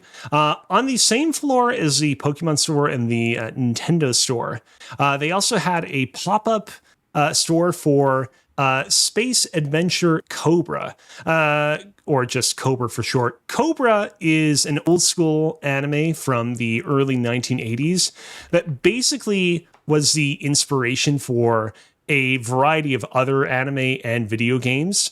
Particularly, it was a huge influence on Metroid. It was also a huge influence on Cowboy Bebop. And it even inspired things like Dante from the Devil May Cry series, his whole demeanor, and characters like Guts from the famous manga series Berserk, to just give a few examples. And so when I saw that they had this pop-up store, I was like, oh, this is pretty cool. I should pop in for a little bit and check out what they have. I ended up getting this little keychain of this character from Cobra that is called Lady Armoroid. Lady Armoroid. Armoroid. Moving right on. There was also a Capcom store on the same floor. And so I visited them as well. Took a nice little photo with this nice little display right out front. And then after that, I was like, you know what?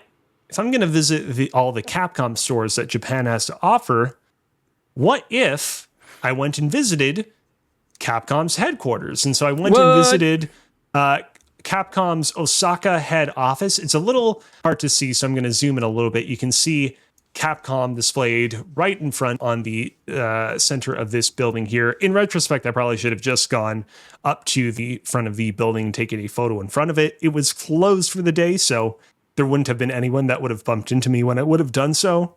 If we just move on into the next photo, you can see much better up here.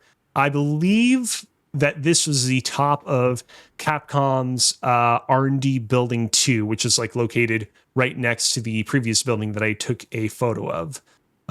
So pretty cool that I was able to remember to do so. You know what's so weird? Yes. Is that like, I've seen so little ever of Osaka in my life. but I know that particular street because I watched like the first 3 minutes of Andy Cortez's I visited Monster Hunter Studios in Japan. And that, like, I watched him just like walk around this street showing nothing in particular. And I was like, why the fuck am I watching? What is this video? And then I stopped looking at it. And then you show me this picture and I'm like, this is the same street. I feel like I'm in a nightmare. I watched that video, but I feel like I should probably go and rewatch it now. Because, yeah, I would probably recognize it as well now that I've actually been there too. So while I was in Osaka, I flirted with the idea of going to Super Nintendo World. Ultimately, I just ended up not having the time to do so. My mom insisted that we go on a 2-day journey to visit Osaka's Expo 2025, which I'll get to in just a little bit, which didn't give me a lot of time to do too much else. So ended up not going to Super Nintendo World. It's all right. There'll be opportunities to do so in the future. But before I forgot to do so, I took a couple of photos of a couple of trains that were painted with the theme park in question. Look at all those Yoshis having fun at Super Nintendo World. Yoshi! So Expo 2025 was Osaka's World Fair that opened literally during the final 2 days that we were in town in Osaka.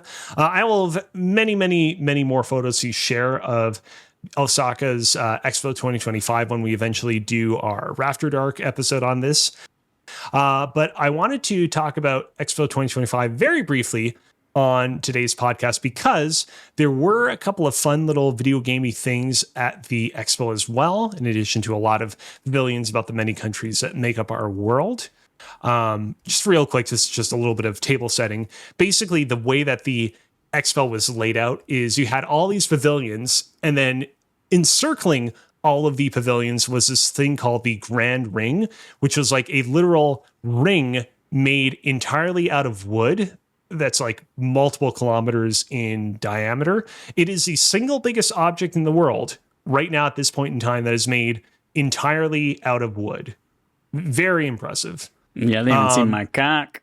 But I'll have many more photos of that to share later on. What I want to focus on now is that, number one, while I was at Osaka's Expo 2025, they actually showcased a new feature slash event thingy in Pokemon Go, which was Pokemon Go Stamp Rally, where basically you could travel to multiple physical locations and basically get stamps in Pokemon Go that would give you unique, exclusive Pokemon encounters.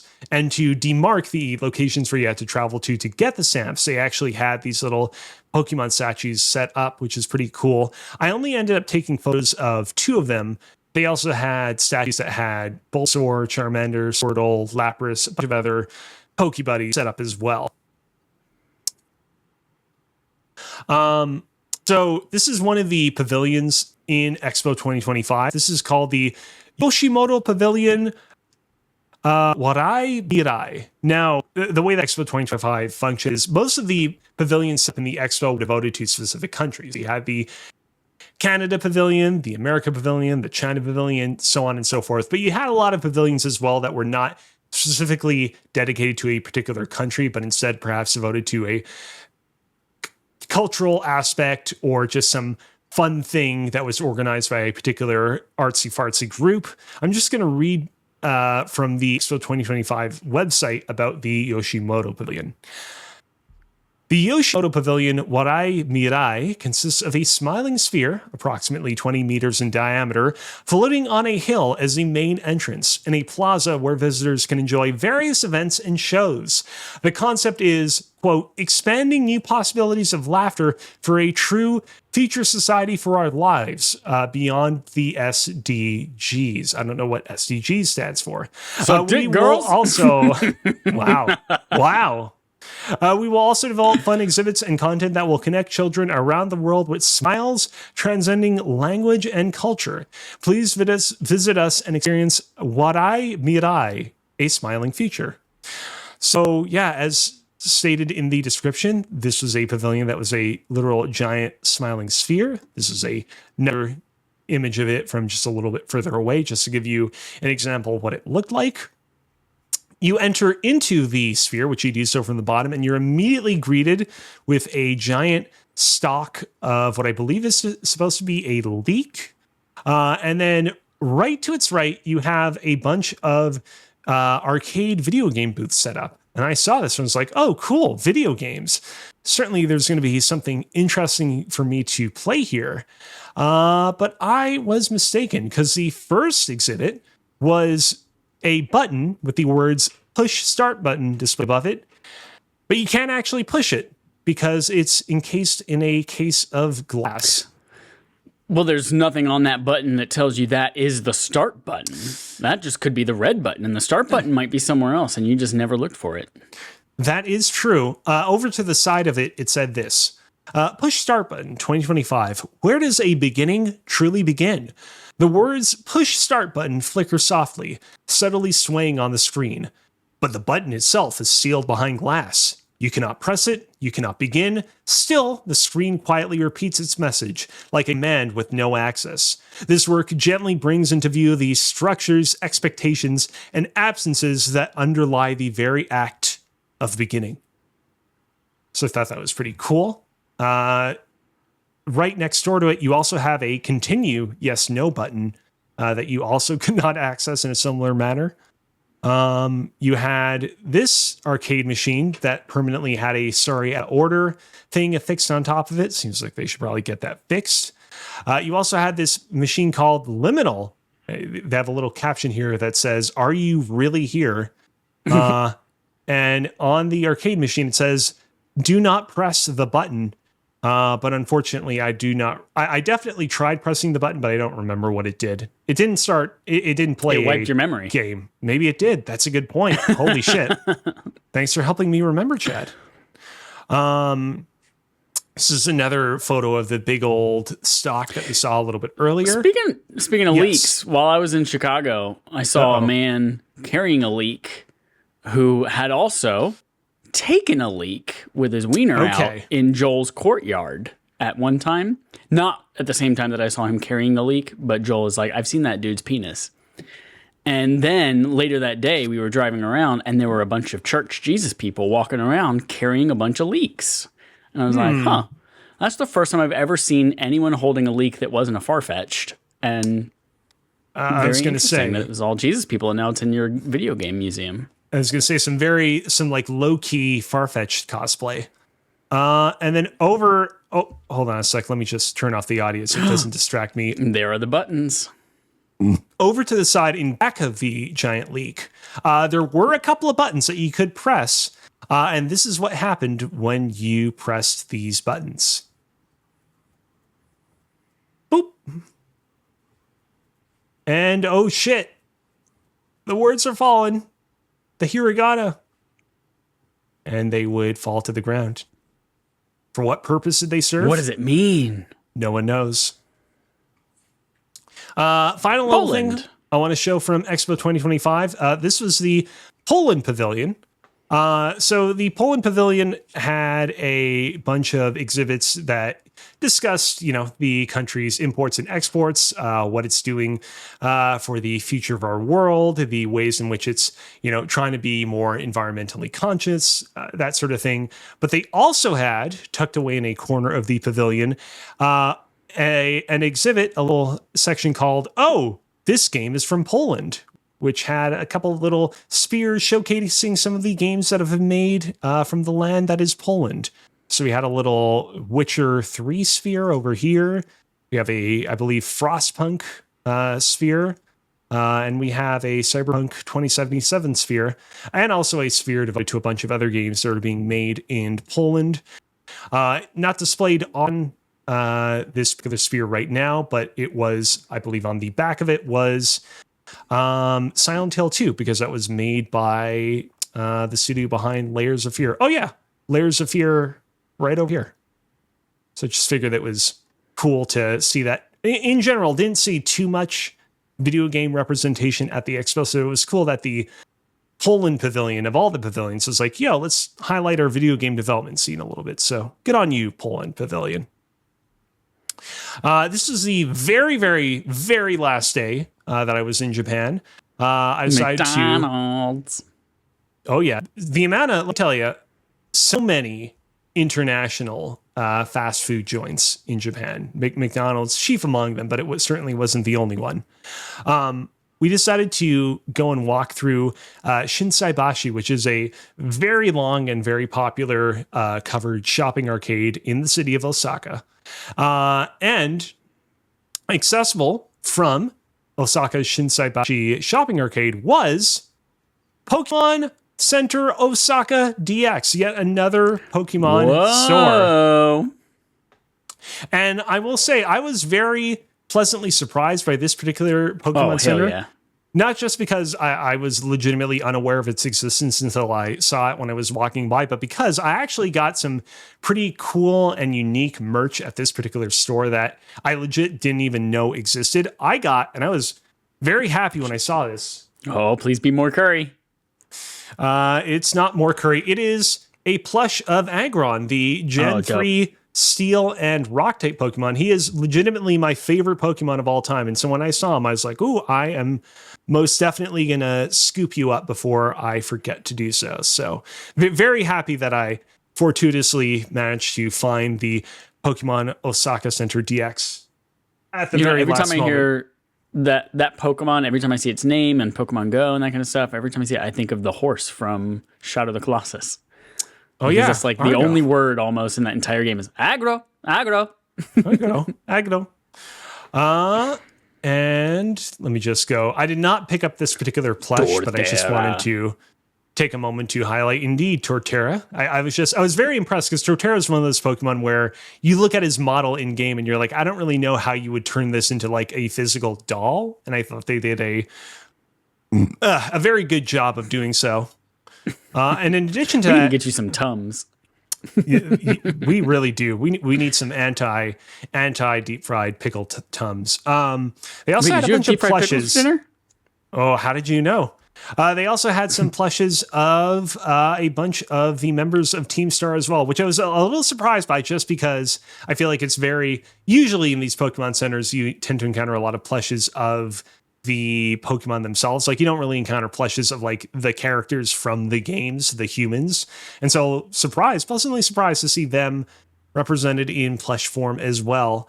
And that is all for my video game related photos for my Japan trip. But before I close out this segment, I just want to do a quick little speed run of a bunch of the other things that I got while I was in Japan that I didn't cover over the preceding minutes. So give me just a moment.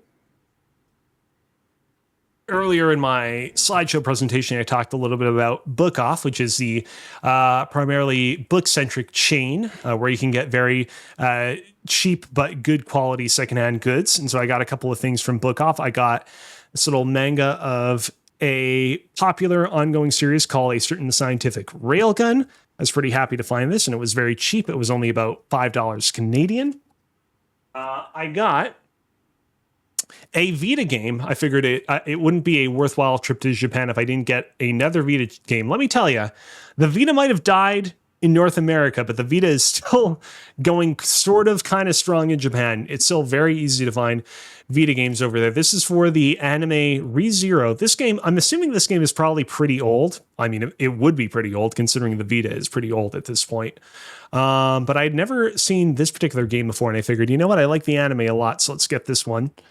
And I got an anime figurine, a G-Posket of, this is a character called Lum from an old school anime called Urusei Yatsura.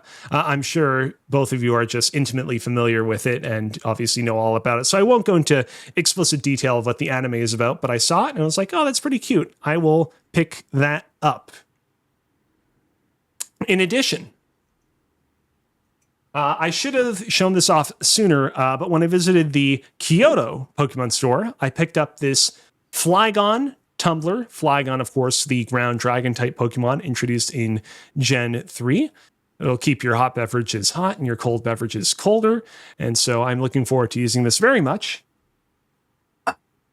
I also got this little Kirby keychain from the Nintendo store. It came pre-included with a little thing of candy that I got. It was like stuck to the candy bag. So Happy to bring him home with me. Hopefully I won't forget about him. And I talked a little bit throughout this presentation about how I had a little bit of difficulty getting Metroid merchandise at the official Nintendo stores. So I sought long and hard to find Metroid merchandise at some of the other more low profile stores in Tokyo, Kyoto, and Osaka. And after much searching, I was able to get my hands on 3 pieces of Metroid memorabilia. I got New Play Control, Metroid Prime 1 for the Wii. If you remember, back in the day, they released the Metroid Prime trilogy on the Wii, which was Metroid Prime 1, 2, and 3. In Japan, they released these games piecemeal. So this is just Metroid Prime 1 with updated Wii controls and a couple of other small improvements. I also got Metroid Prime 3, but the Japanese version. This one has a pretty different box art from the game over here in North America. The North American box art is basically just Samus with like a dark reflection of herself. This one has basically the entire cast of game in profile looking out into space. I've always really loved this box art, and I was pretty happy to get my hands on it. And finally, Pulls out a full set of armor. I got a life size. I almost dropped my phone. Last but certainly not least, or well, depending on what Metroid fans you ask, this might be least. In fact, I got the Japanese copy of Metroid Other M, aka the Metroid game that everyone really hates, but I think is sort of underrated. But that's a discussion for another time. The game is what it is, but I've always really loved this particular box art. I can't show it off because I want to keep it in the shrink wrap in which I purchased it. But basically the idea with this box art is you can see that like the suit around Samus here is almost like a sleeve. And the idea is that you can remove the sleeve and you can reveal Samus underneath it. Not her titties. I believe they're cut off, but you can reveal the human that exists underneath the suit of armor. Right now they are Schrodinger's Samus titties. So Schrodinger's Samus titties. Until we unwrap the shrink wrap, she will both have titties visible and invisible.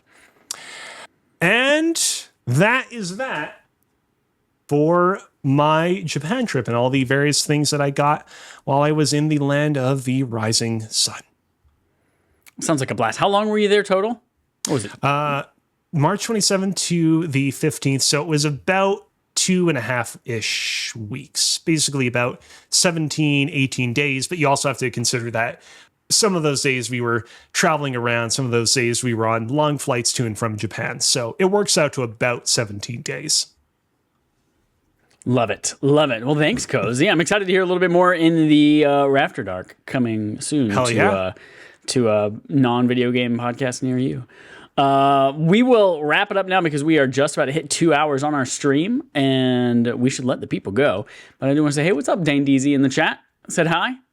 Dane Deasy, famous balls, got to hang out with him at a baseball game last week. So pretty cool. Homework for everyone listening. You have to go to patreon.com. You have to, or else you're going to be arrested, and we're going to put tariffs on all of your cereal. And your Pokemon curry. You have to go to patreon.com/respawn-aim-fire. While you're there, listen to After Dark 3 from this month for Patreons, for people who pay us. And then we also have a new poll going up for next month's Barf episode, which will... Is this a Kozi month? Oh God, I couldn't tell you which month it is. Yeah, somebody. It is. We'll figure it out offline. It is. And somebody will post a poll there in the next week. Speaking of Barf, make sure you play the Outer Worlds. And if you want to be on the show, or if you want to submit your thoughts and have us read it on the show, let us know. I think that's everything we have to talk about. Yeah? I think so. All right. Well, until next time, everyone, here's our usual sign off. I ate deep fried pickles for dinner. What? How did you know? Pickles. How does he know these things?